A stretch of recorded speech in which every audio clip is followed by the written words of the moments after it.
Right now at 5, crowds gathering in Auburn to protest federal immigration enforcement as part of nationwide ICE Out for Good demonstrations. Things are looking dry, but we are expecting a chance for that morning fog once again. I'll break down the timing of it and how it could impact your morning commutes. In a jewelry store in Stockton hit with a violent smash and grab robbery, what a witness is saying, and a look at new exclusive video of the crime. And good evening. Thank you for joining us for ABC 10 News at 5. I'm Nazi Javid. We begin tonight with those nationwide protests following the deadly shooting of a woman by an ICE officer in Minneapolis.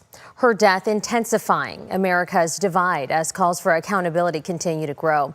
ABC's Armando Garcia has reaction plus graphic new video of an altercation between protesters and a member of law enforcement that some may find disturbing.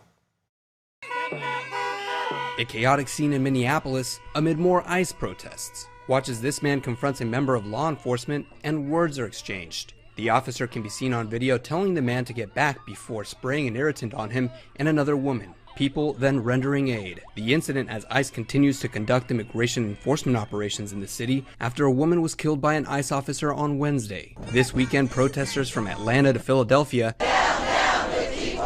to Durham, North Carolina and Los Angeles demanding an end to ICE operations and calling for justice after the killing of 37-year-old Renee Good. They are not wanted here. They are not making our community safer. The FBI has taken over the probe, and last week, President Trump seemed to acknowledge the agency is not sharing evidence with Minnesota state officials, who are now seeking their own investigation. Minnesota Senator Tina Smith tells ABC's This Week she believes the White House is attempting to cover up the shooting. You can see everything that they are doing is trying to shape the narrative to say what happened without any investigation. The Trump administration says the officer thought his life was in danger, adding that in June he was dragged by a car during an ICE arrest, suffered severe injuries, and required 33 stitches. Tom Homan telling NBC's Meet the Press, I truly believe this officer, in his mind, thought his life was in danger, which allows him to use lethal force.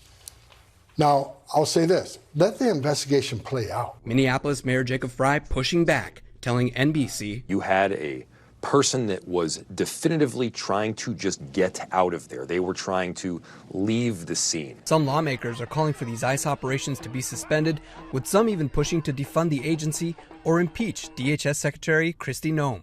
Armando Garcia, ABC News, Minneapolis.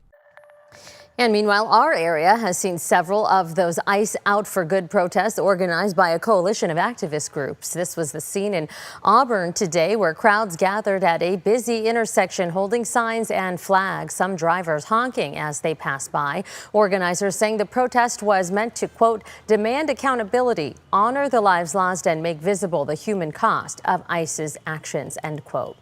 And we've been covering these protests all weekend. These were the crowds in downtown Sacramento outside the Capitol and Placerville yesterday. There were no reports of violence or full street closures due to yesterday's demonstrations.